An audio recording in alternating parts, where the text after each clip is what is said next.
Thank you. Wilbur. Darcy. Chrissy. Michelle. Shelby. And we are without Cecilia and Ross and Katie Jackson tonight, but we do have quorum.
Oh, it's a green light. It looks like it's on now.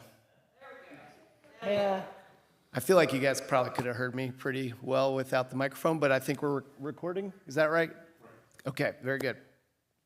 So I'm a proud dad of 2 cross-country runners. My 7th grader is running in a meet tonight that I am excited that I think I might actually be able to get to see him run. So if I boogie after I present, and that's why I would love to stay for the whole meeting, but excited to be here tonight. So community center, excited to share. Many of you are probably well aware, the groundbreaking was back in March.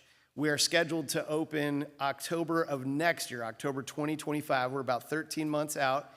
And there's a snapshot, a rendering of the front of the facility, and it's approximately 105,000 square feet of all kinds of community strengthening and health and wellness amazingness. Want to give you a quick overview of the site plan so you have an idea of what this contemplates before we start getting into some of the details that probably are really relevant to this committee. But we are located at approximately 121st and Hoosier Road. I don't know if I can get my, can I point? No, I can't. But if you see the main entry drive there, that's that intersection. There will be an intersection improvement. That will eventually be a roundabout. That'll be installed next summer when school is out. If you're familiar with this general area, and I am, my family lives about, I don't know, a 5-minute bike ride from this property. Hoosier Road Elementary is on the northwest corner of that intersection, and then we're on the east side of that intersection. So we want to be mindful of them. We've engaged with Hoosier Road many times already, and we plan to have a strong partnership there. But we are going to install that roundabout when they're closed over the summer. So as you make your way in, either through the main entry drive or the secondary drive on the bottom of the view here, you can kind of see we have a dog park that's contemplated. We'll have about 3 acres total, 2 acres for a large dog park, 1 for a smaller dog park. We have parking. One important detail that we will talk a little bit more about is if you can kind of make it out, there are crosswalks. And then you might see, and I don't think my, oh yeah, there, look at that. Okay. So you can see here, this is a drop-off zone and a pickup zone. We'll reference that, so that's important to know. And then also right here and right here, these are intentional crosswalks, and this is kind of the main approach. We'll also talk about our specific handicap parking, and that is right here, closest to the walk across. The community center itself is located right here. As you can see, we do have some employee parking we'll talk about a little bit. And if we do have any kind of deliveries or to the trash collection, that happens back here. But this is generally what the 25 acres looks like. And inside the building, a lot's going on. So you probably have some understanding or idea of maybe what's contemplated here, but we have a variety of things that are free. And those include everyone welcome whenever the building's open to enjoy our walking track. We'll have a walking track that's above 3 gyms. We'll have a large indoor playground. It's really the inspiration for it was our city council kind of saying, hey, what if we were able to put like a version of Brook School Park indoors for all the people that want to do things with their kids when it's the middle of winter time and it gets dark at 3:30 p.m. And so that's what we did. It's 5,300 square feet. It's 2 stories. It's a wow factor for sure. And that's free for anyone to use whenever they want. And we also, right adjacent to that, have a pretty cool partnership with Ed Som, and his team is going to be developing the Som's Community Cafe, a great restaurant option, and we envision a lot of community gathering in that space for families, friends, after class, before class, neighbors, just getting coffee and working. There's going to be great Wi-Fi and lines of sight everywhere. We'll also have a membership model, and if you opt into the membership model, you'd have a monthly charge, and that would allow you access to 2 indoor pools. You can kind of see one here. 3 indoor sports gyms, and that's what these guys are down here. 2 group exercise class studios upstairs, a cycle studio, a really large fitness floor upstairs, and childcare services. We will be housing the Fisher's Health Department there. So the health department will have its home just as you walk in the front door to the right. And we will have, like I said, the 3-acre dog park, and then a variety of multi-purpose rooms, 3 of which we have kind of earmarked for a partnership with Outside the Box. And we're excited to have them on board and have their energy and crew there Monday through Friday. A few things that are important to be aware of as it pertains to inclusivity. This really has been at the forefront of our designs and thoughts all along. I mean, this idea for a community center really kind of developed over many years, but as soon as it started to become like a reality that the city could potentially embark on, accessibility was something important. And so some of those of us in this room went on a field trip in 2022. Wilbur was there. Cecilia isn't here today. Myself, several others went on a great trip up to visit Turnstone in Fort Wayne. And if you aren't familiar, Turnstone is really a best in practice facility and in accessibility and inclusion. And so we went up there and we learned quite a bit, took a lot of notes.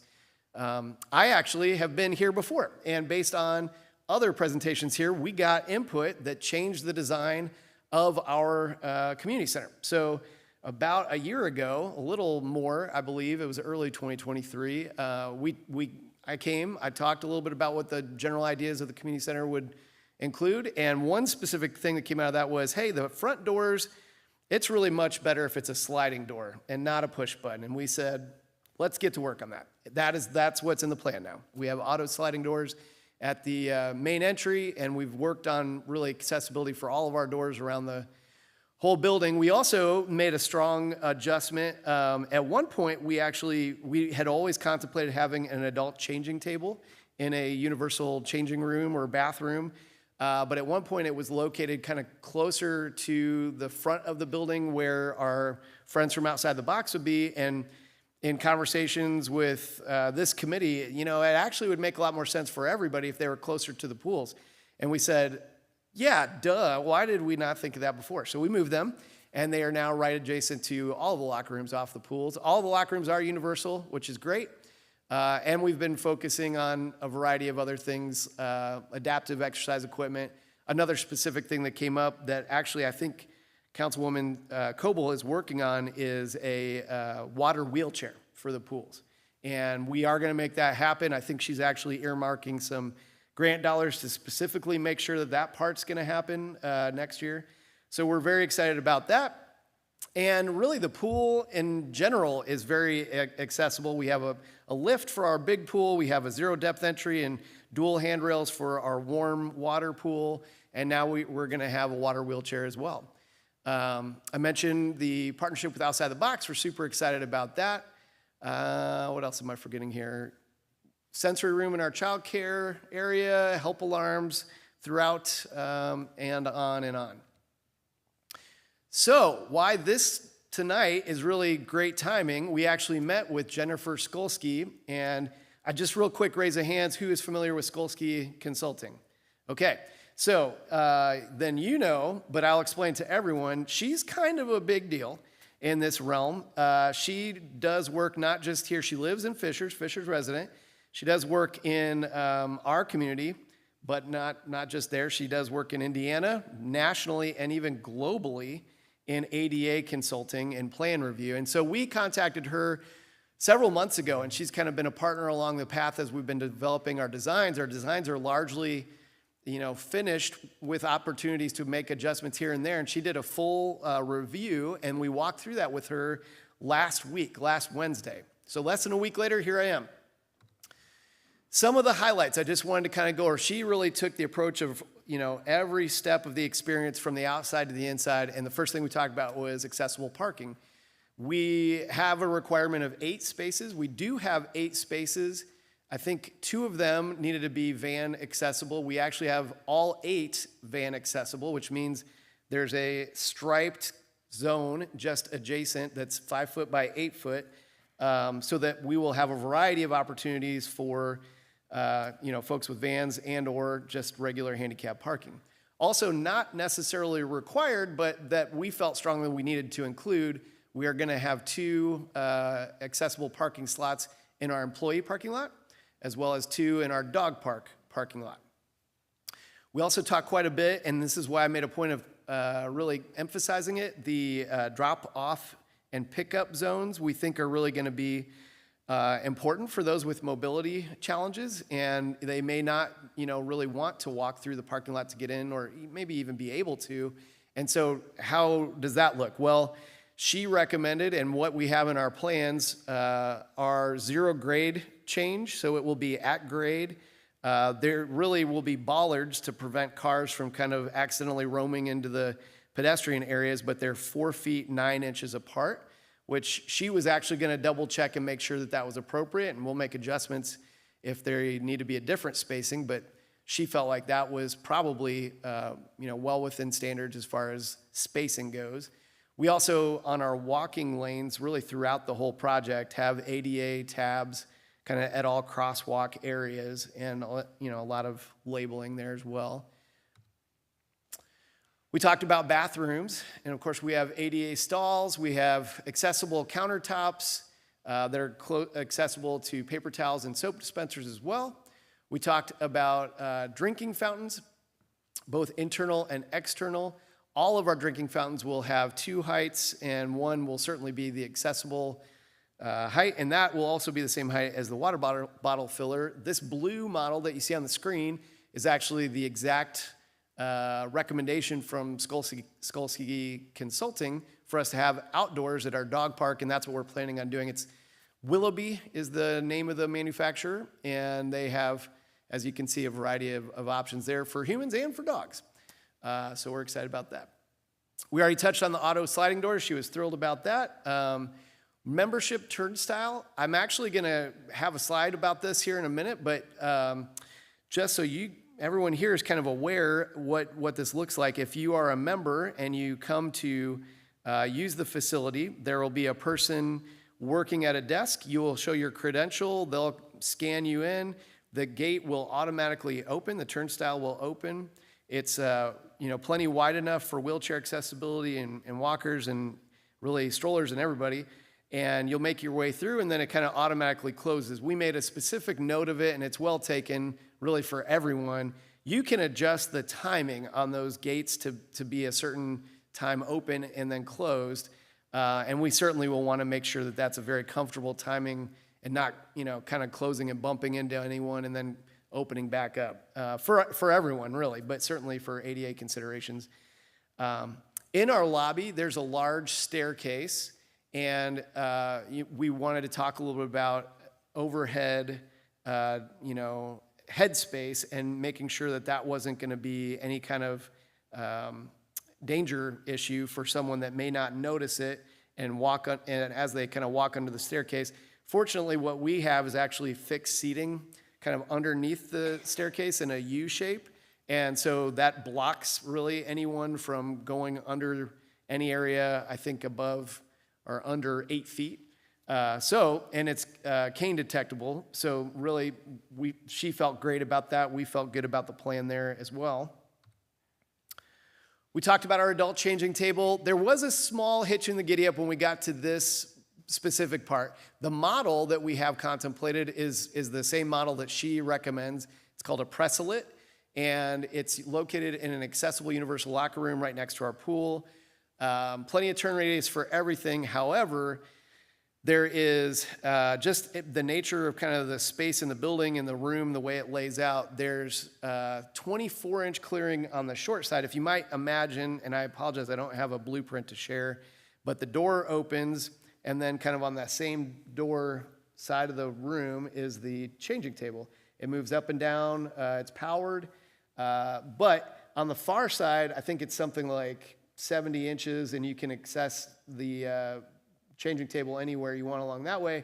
But on the narrow side, the short side of the changing table, there's 24 inches, and ideally, best practice is 36 inches there. So we talked about that. I don't know if there's going to be much of an opportunity. If we reoriented it, it would actually cause more problems. So we're working through that. The good news is we're double checking that the accessibility for using the changing table would be really a non-issue if you just kind of use the wide side, the long side, but we're confirming that. All of our sinks everywhere, whether they're in a restroom or we have actually water supplies in all of our community rooms and multi-purpose rooms, they have angled accessible skirts. And one thing that came out of this that I thought was pretty fun, in our 3 basketball court size gyms, our basketball courts, we have a plan for tip and roll bleachers. And if you're not familiar with tip and roll bleachers, it's not like what we see behind us here or what you would see at like a high school gym. They're very temporary. They're literally on wheels, and you kind of push one side down and you can roll it around into place, or you can put it back into storage. And it's 3 rows of seating. And so we have 3 of those models, and we actually looked into, Jennifer's recommendation was that we would have ADA accessibility with shoulder-to-shoulder options for someone in a wheelchair to be seated in that bleacher space with others. And our architect looked into it and really couldn't find anything that was even manufactured like that. And so Jennifer has contacts, and we're actually looking into with manufacturers if they can make something that hasn't really been made before for our community center. So more to come on that. We'll learn more as we talk to the manufacturer and talk some more. Our playground, we had specific requirements and expectations from our design company. We're working with Play Power to make sure we did have accessibility options for kids and families.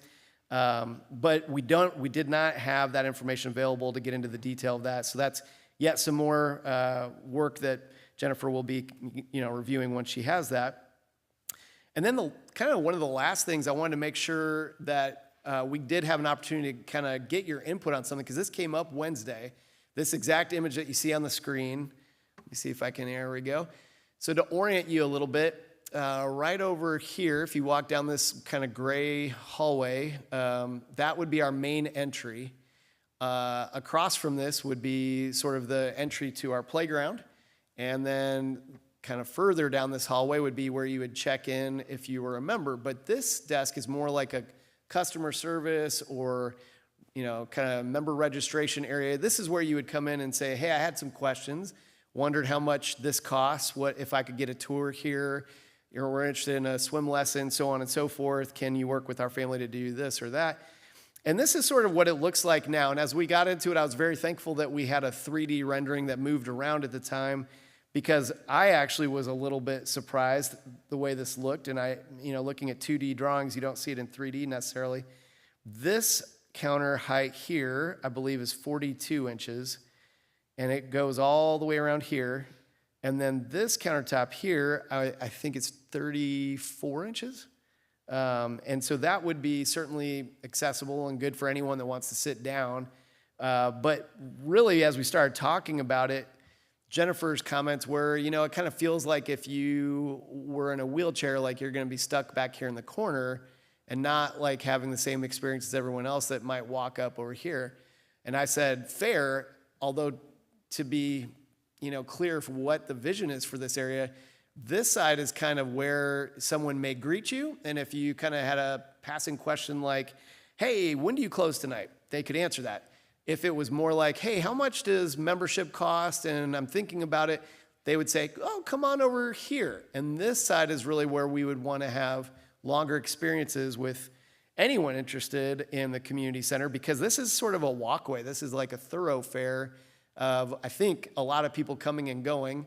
And if you can imagine people standing here talking, someone stands behind them, all of a sudden you're kind of in the middle of, a queued area and a lot of, pedestrian traffic's not ideal. So this is really kind of tucked around the corner, much better.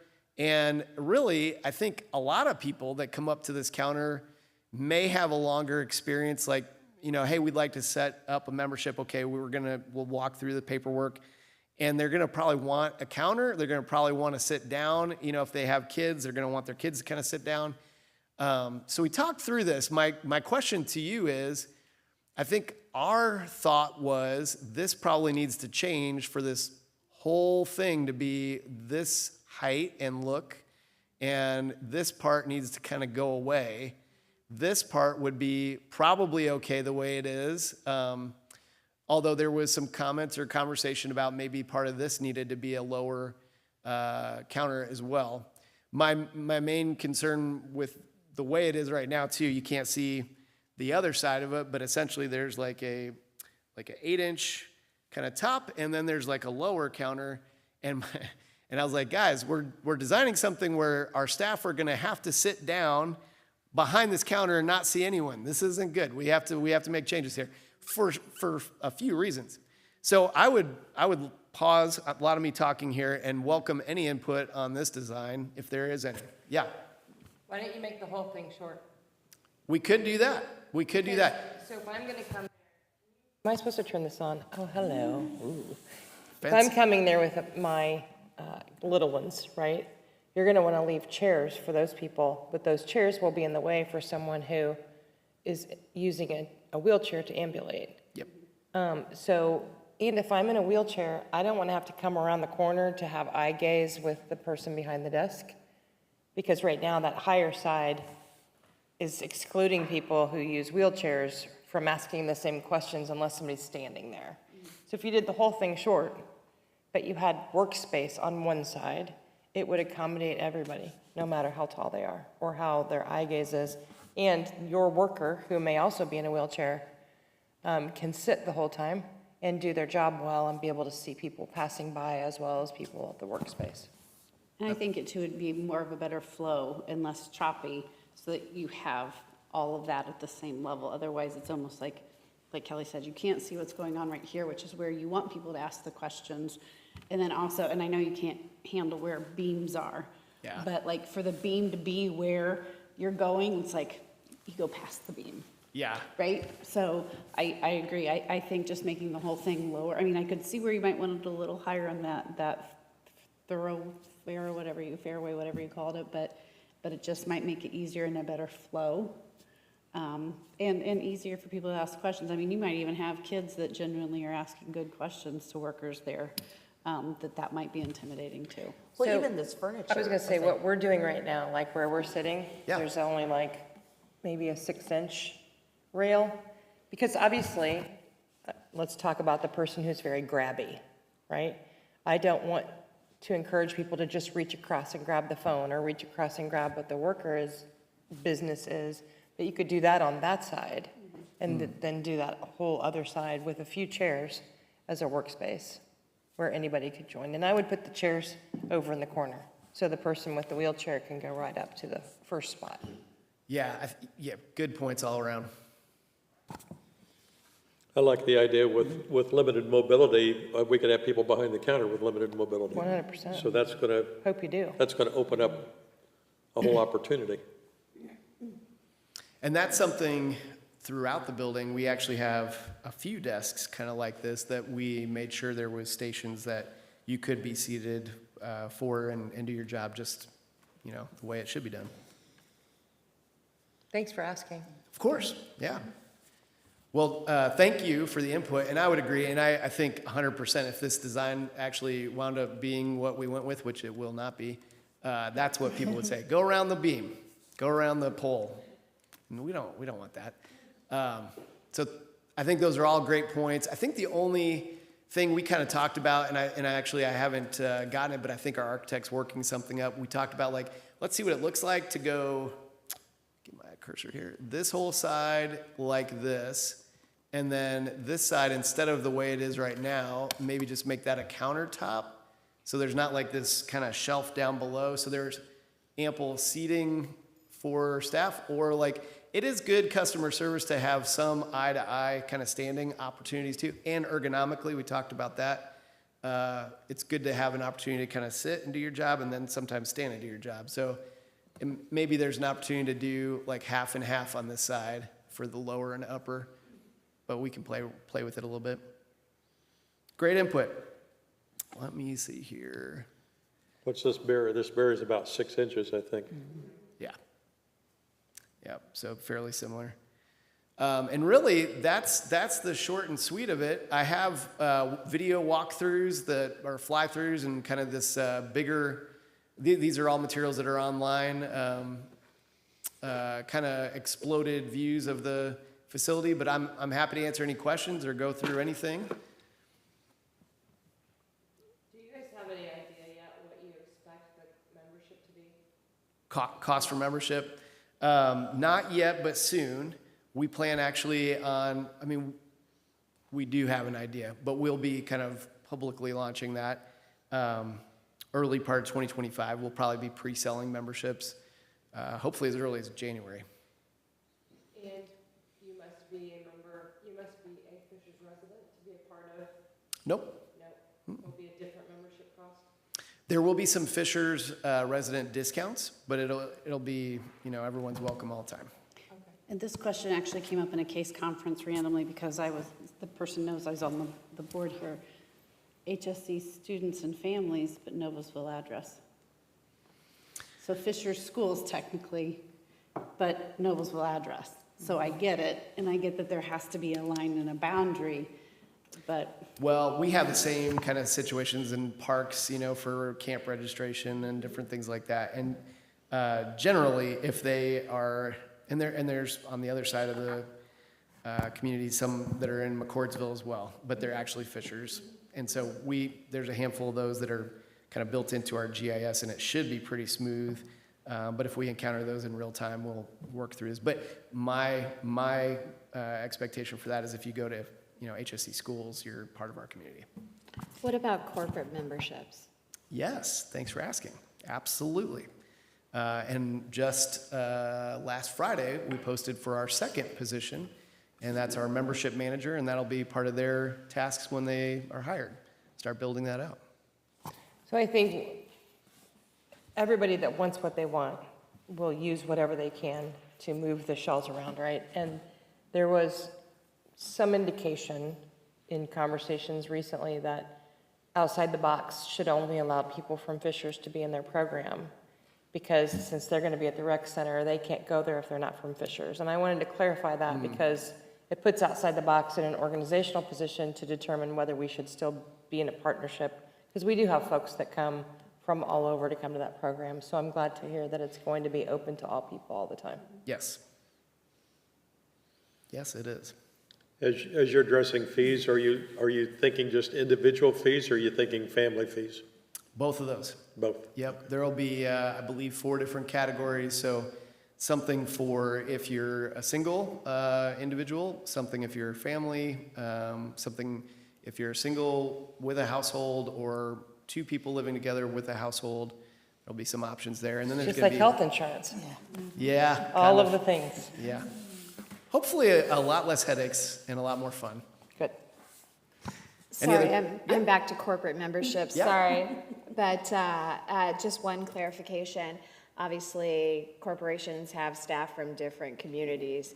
As long as the organization sits in Fishers, will that be something that would be offered to staff worldwide? That's a great question, and to be honest with you, something we haven't really discussed or contemplated yet. The nice thing, if you're not familiar with like a corporate membership model like this, is essentially a business says, hey, I want to provide a amenity for my staff. And so if there's a joining fee, I'll waive that and I'll pick up the tab, or we'll negotiate that out. If, their normal fee is this amount, we'll cover 25% or 50%, whatever it might be. There's different ways to figure that out. So they'll already have a pretty significant discount as a staff member of a corporate membership. But that is a fair question. I'm going to make a note about that because I don't think we've gotten into the weeds about that. Great question. Thanks, Jake. You should probably hurry up so you can get to the race. Well, thank you very much for having me. I am always available. I'm going to leave some business cards over here. I think many of you know how to get a hold of me, but happy to share those with anyone, and I'm happy to answer any questions anytime. Awesome. Thank you. Thank you. Thank you. So exciting. So many good things. Next up, we have Brad Waugh. Am I saying that right? That's good. And Brad is going to talk about the 1 mile run walk.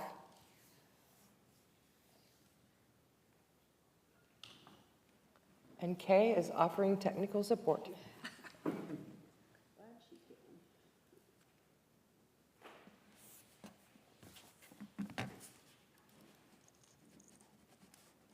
So you can just scroll through, Brad.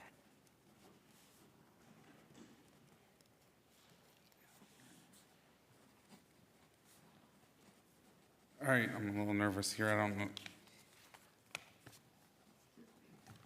So those of you who don't know me, I'm Brad Wall, and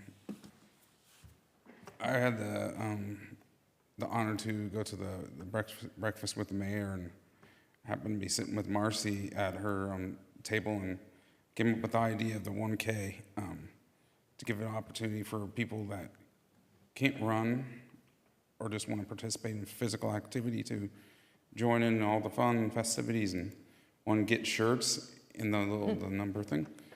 And my boys loved it, as the youngest one right there. The shirt was huge on him, but he still loved it. And I love the shirts that we got. And then this guy right here, he just left, but. And I was one of the last ones to walk, because I was the slowest one. And then Jake stepped in and walked the last bit with me to the finishing line. And this was the picture right after the finishing line. And then there's Sherry, my wife, carrying all of our drinks and food and all that. And then there we are again. And then this lady looks familiar right here. And then there's Marcy, and then that lady again. So it was a great opportunity to be able to participate in something. I've lived in Fishers for 40-something years, and it's great that an idea that I had came about just from meeting at the breakfast with the mayor. The thing that was great was I noticed that it wasn't the demographics, it was more like a lot of kids and a lot of family members came, and a lot of the kids loved it, and I thought it was unbelievable that there's kids that were there. Like a lot of parents brought 2, 3, 4 kids and came, and they all loved it and ran the 1K. And everything was it was good. But then at the very end, I was walking, and there was a volunteer there, and she said, you may want to take the shortcut because the runners are going to be coming through, and you're going to be kind of like not in your way, but you're going to be passed by all the other runners. And I was like, I'm just going to go for it. So I just started walking. And there was like 35-something minutes left before they were going to start running. Just to make sure that the volunteers are aware that there's people with other abilities that are going to be going through, like in this 1K. Because I don't think a lot of people were aware that people with disabilities are going to be going in this 1K. Like the so I'm trying to think what I'm going to say. I mean, I think that if you have if the community, like if we would say something along the lines of people with all like try to just make sure the community is aware that anybody with any individuals with different disabilities, including your wheelchairs, people that the elderly, or people that are survivors of a disease or even battling a disease, are welcome, and to get them out to be physical, to get them out and for their health and well-being, to just get them out, try to get them to walk, and to walk alongside of the community, walk alongside of all those individuals. I didn't care if I was walking by myself, but it would have been nice to have my wife and she was up with the kids, and the kids were like flying by. So, it would be nice to have some people that were slower like me, and to walk in a group. I don't know if the community was aware that people with disabilities and the people that were slow walkers were going to be in this race, or the 1K and whatnot. So it sounds like it was mostly good. Yes, it was good. Yes, I liked it all. Yes. Okay, good. And your family all got to participate together, which was awesome. But I think your point is really good. It's really a universal design race, right? All people of all abilities are going to participate. And listen, I work in this field for a living. I feel like that's my job all the time, is to keep teaching the community, because the first step is having this available, and the second step is making it better, and making it better every year. So I think your feedback and comments are amazing, and we'll make it even better next year. The one other thing would be is I don't know if the cost of to be a participant in it was a deterrent for people. Because if you have a family of 4, or I can't remember how much it was, but if you have 3 or 4 kids, and then the parents want to get involved in it, it becomes very expensive. And even if you're trying to get the elderly or people with disabilities that may not have that good of income, it may be a little bit harder for them to come out there. I love the shirt. I sport it all the time, but I don't know if the number, because we're not being timed or anything on it, so I don't know if the number on there is the cost of it, because of the. I'm sure it's the drink ticket. On your kids got drink tickets too. Oh yeah, That's that's great. true. That's true. But I'm just saying, if there's any way, for the 1K, if the cost, I don't know. It's just a throwing that relevant out. point, and I think we can talk to Marissa about that for sure. For next year. But yeah. Thanks so much for sharing. I think even Brad, what you said, just the 1K, if you want to get more active, and a 5K seems daunting, overwhelming, Yeah. to say, oh, a 1K, that would be a good introduction for somebody to get involved and walk with other people, and then maybe in the future other things might be And I more think interesting to them too. So I also had cross-country runners growing up, and they both ran in the 5K, and that was a competitive thing for them. And maybe we should just say, this is a way to include all people, and the 1K is not necessarily a competitive process. It's a way for people who maybe don't run at all, want to get started. Families can come participate, people of all abilities. And I think that's just an education and marketing thing that we will for sure do better with next year. I'm just excited we pulled it off so quickly. We just had the conversation in March, and then we were able to get something done this year. So thank you for sharing your idea too, because I think it's awesome for our community. And you said the fast runners went last? Well, yeah, because the 1K went first, and then the 5K then went after the 1K. Yeah, so maybe some spatial or a flip-flop maybe, because I don't know about you, but I'm usually bringing up the tail end of the pack myself. And so maybe there's just logistics that could be considered as well. And typically in a race, the longer.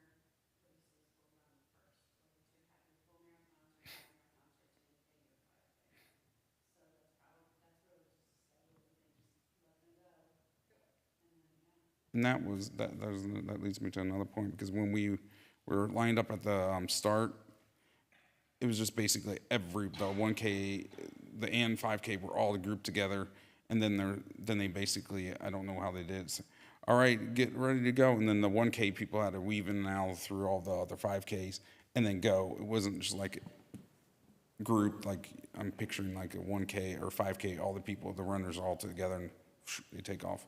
It was just kind of a cluster of everybody, and then we had to weave through everybody to get going. Well, especially for families with smaller kids or something, I mean, your kids are pretty small, that you want to make sure you have eyes on them, and if people Yeah. are leaving, so it sounds like it would be great to be more thoughtful about everybody running the race. So Or walking. from the beginning to whoever finished towards the end, what was the length of time for the 1K? Do you know? I was bringing up the tail end. I was the last one with the 1K. I mean, I was done. I think my kids ran it, and Sherry was up, and I don't know. I was maybe I would say like 30 minutes behind, or so, 25 minutes behind the 5K runners. Okay. 5K wait, folks I'm start sorry. coming in around Well, 19 minutes. yeah. So So I was like right around. I mean, everybody was done, and all the 5K people already got their drinks, got all their stuff, and then I finished. Well, congratulations for finishing it, because I'm pretty sure I couldn't do it, Thank you. to be honest. I didn't Yes. want to take Sherry was like, no, you're not going to take the shortcut. So I was like, Do I'm not just going take to do the it. shortcut. I just like, okay. Nobody, we don't want She's you like, cheating. no, Brad, just do it. Like she's like, no, you're almost do it. you're more than halfway there. She's like, just don't do it. Like, so I'm like, okay, fine, I won't. But I kept Well, going. I think we can definitely look at logistics and routing and things that will make it better next year. Yeah, great. Thank you so much for your And sorry I was input. late. So I insightful. was at the launch. I was at the launch building, and then I text Cecilia, and she's like, no, it's here. So I'm sorry I was late coming in. Oh, gosh, you're First time fine. we've been here, so we're all, yeah. I feel like a movie star up here, lighting and everything. It's awesome. Thank you so much, Brad. No problem. Thank you guys for having me. Thanks for sharing. Staff communication? Ooh, sweet. I mean, not that I didn't want to hear what you had to say, but I'm all about efficiency with time. Okay, so committee updates. Housing, Wilbur? What? Housing, How's things? how's things? How's things? Things are good. Kind of hanging in there with housing, so not much going on right this minute. And employment, Christy and Michelle?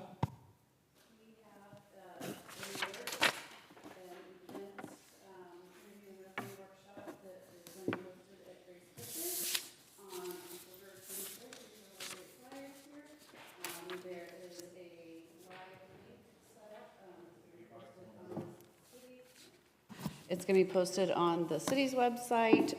Christina Blankenship's going to help us get it out with VR. And Jill Doyle is going to help us get it out with Invest Hamilton County. And we'll plug it a little bit. We're going to be in something with HCLA next Monday, so we'll plug it then. So same atmosphere, or the same type of concept that we did in March. Going to have some job coaches and employers actually there to do some mock interviews, work on resumes, that job search. It was interesting, and I know we talked about it before, the collaboration for job coaches that was going on, because you get used to working with a client, and then you kind of, it's like your ideas kind of start to settle a little bit, but then you talk to another job coach, like, oh gosh, yeah, I didn't think about that, so there were some great things that happened for that, so. And the idea that to get ready for, job fairs and those type of things that are happening is that rather than call out somebody's disability by saying this is a disability job fair, that type of thing, to say, how can we help you get better prepared for those situations? You're working with a person you support, and you get really good at doing practice interviews. And that's really great until you go meet somebody new for the first time. And so how do you do a kind of safe practice interview, meet somebody new for the first time, practice all those skills on somebody that you're not comfortable with. And so really that's kind of that idea is a real life type situation in a safe environment, where, you know, a job's not necessarily at stake, but that you can still practice those skills and then get feedback and that type of thing. So, open house style, so anytime between 9 to 11, and just to help people get ready for that next job opportunity. Very cool. Very cool. Want to make sure I got that on the screen. Kelly Hartman, that's me. I'm going to do this community support and services update. Unfortunately, I have a lot to say, and it's just because this is an election year, and so it's fair for me to put this out there that when you get a new governor, whether it is a change in political offices or not, oftentimes there are a number of changes at the administrative levels of the state. In Indiana, we are what is a state-run Medicaid program, which means the rules apply to all people across the state, as opposed to being in regions or counties, which some other states to choose to do it that way. So this week alone, we have had the resignation of the Division of Mental Health and Addictions Director, Jay Chaudhry. He will be leaving the FSSA team soon. And then yesterday it was announced that Kim Upsall, the Chief of Staff for FSSA, will be moving on as well. The great news is Kim Upsall, who used to be a director of the Division of Disability and Rehabilitative Services, she was also the executive director of NRF, which is our large trade association, and previous to that was in leadership with Anchor, which is a national organization. She has accepted the position of Chief Operating Officer of the National Association of State Directors in DD, which is a wonderful thing for Indiana because she is brilliant, and that'll be great. And we'll have a friend at a national level really impacting policy. So that'll be fantastic. One of the newer initiatives that was announced by the Division of Disability and Rehabilitative Services is their desire to have a real focus on education around dual diagnosis. So if you are a person who's in services in the DD system, so that's Medicaid waiver, group homes, those the health and wellness waiver, all of those folks tend to kind of be like, oh, well, if you have a disability, you're not going to be served by the community mental health system, which is a challenge, right? Because what we know now is that people can be dually diagnosed and really need services from both systems. And so DDRS has put a significant effort into educating the community at large. And so currently, and Sarah, who's here today, was at the one in Fishers. We just had one in Fishers. Today we did one in Indianapolis, and I say we because I'm one of the trainers that is doing that training, and we are going to every BDS region across the state, and we're also working with 6 provider agencies across the state. So basically, one of your Fishers representatives has 25 speaking engagements in the next 3 months for the state around dual diagnosis and positive psychology. So instead of looking at behavioral strategies that are all restrictive and taking people's rights away and punishing folks, which is old school behavior management, we're really looking at infusing positivity, the study of happiness, and really looking at positive approaches towards changing people's behavior. So that's a big focus of the division right now. Don't be alarmed when you see all these changes. It's because we are in an election year, and we can hope that some of the initiatives that are in place will continue to move forward and things will go well. The other cool thing that happened, just so you know, Fishers is making a move out there, and I'm gonna tout outside the box for 1 second. The guy that is over our employment supports proposed to VR, is that called employment plan? Discovery Discovery profile, which the old version of the VR, it's a discovery profiles when somebody starts to explore what kind of job they want. They had like this ridiculousness of like 25, 30-page document, and Outside the Box proposed a new one, and it is like 3 pages, and it's going to be implemented statewide through VR programs. So, you know, people continue to look at Fishers as sort of a beacon of how things can be. We had a great panel between community mental health professionals and behavioral consultants today in Indianapolis, and Fishers again got recognized as just being forward-thinking. So good stuff, and that's what's going on in the world of community supports.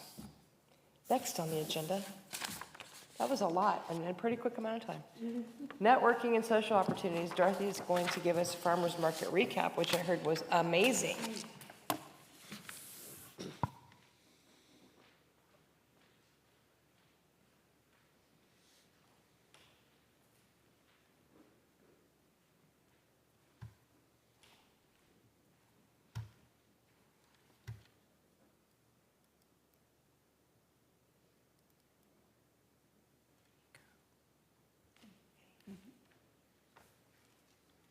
Yes, Kelly, it was amazing. It was just so neat to see the excitement, and Chrissy and Wilbur can attest, and thank you so much for coming to help me. I really, really appreciate it.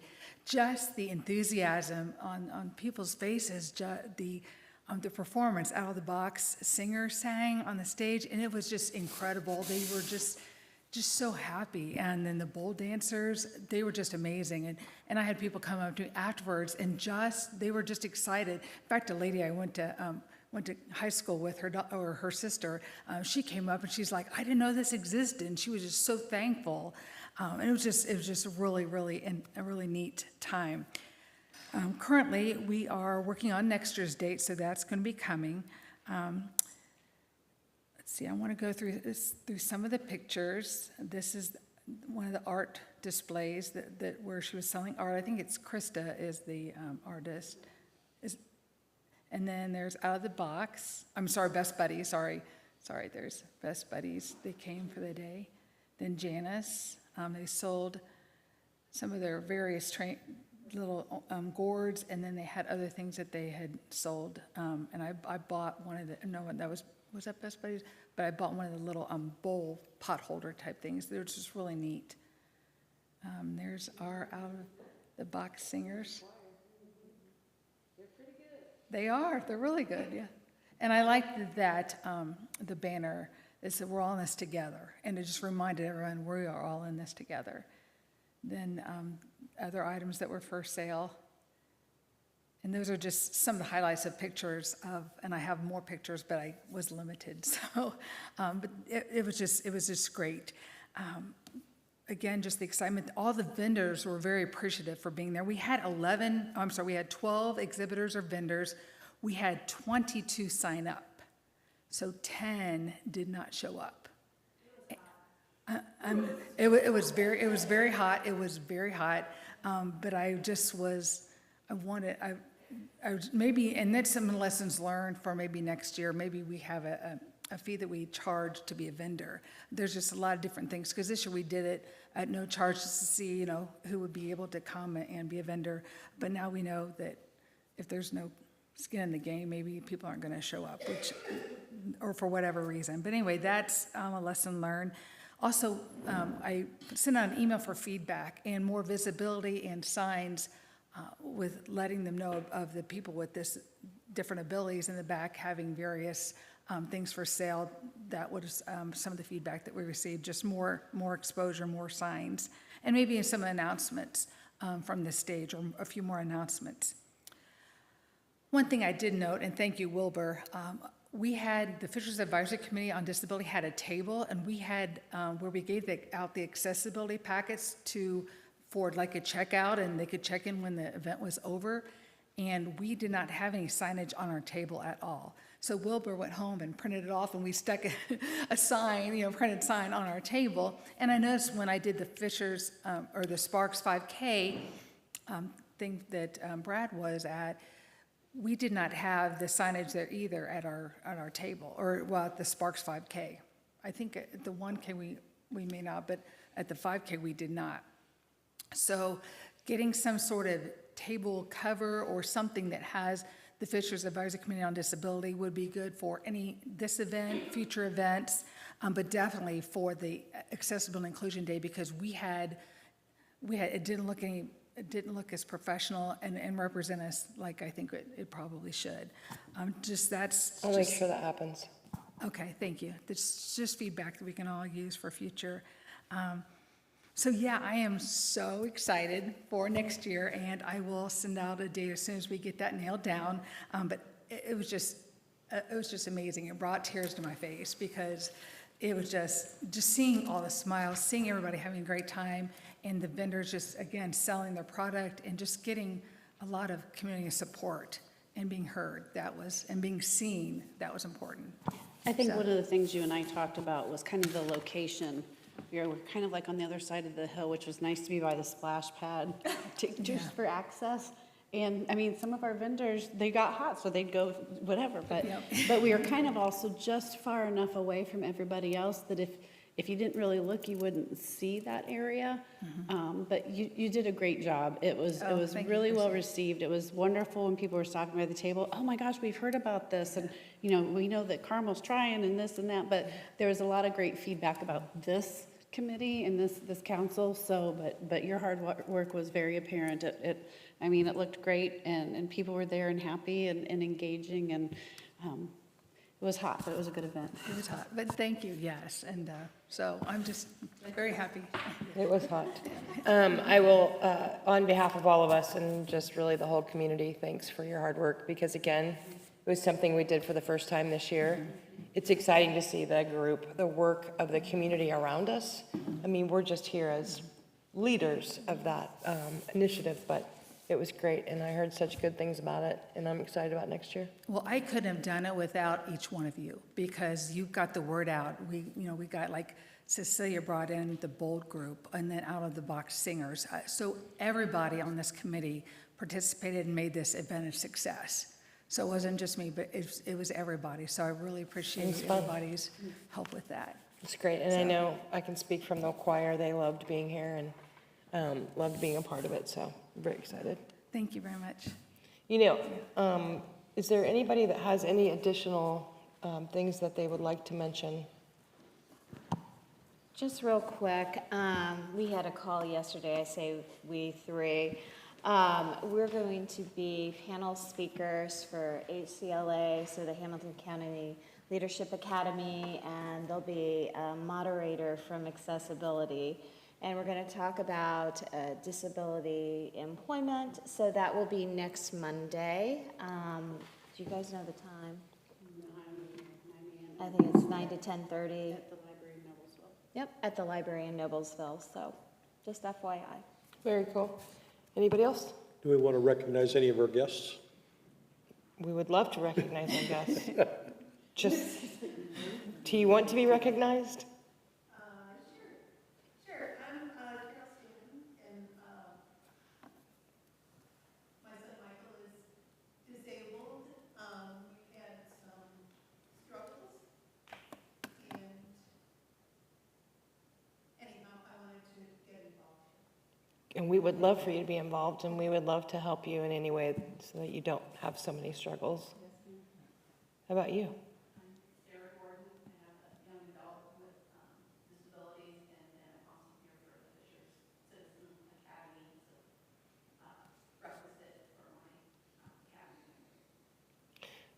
Well, since we have you two here, this is a great time to ask this question, because professionally, I've been wondering about different initiatives and how we could do better in Fishers. And I'm wondering, is there any parent networking groups outside of the school system that happen here in Fishers? Officially?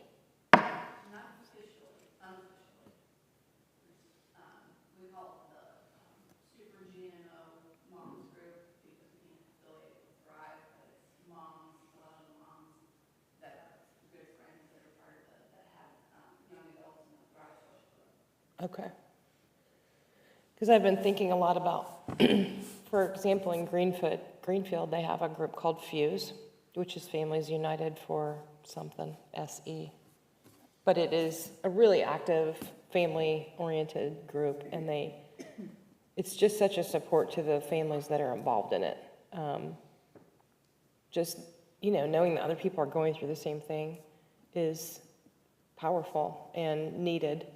And so I've just been bouncing that around in my mind as something that would be really valuable in this community. So I'll continue to bounce that around, and if you have ideas, let me know.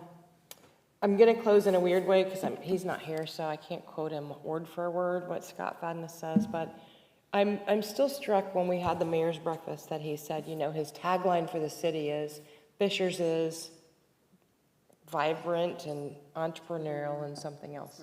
Smart. Those things.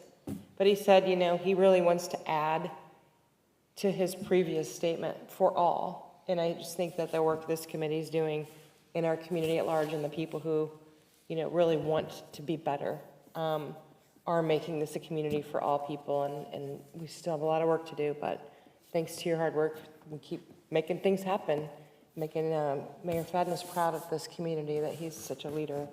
So with that, if it's okay with you, Kay, can I be done? Can we be done?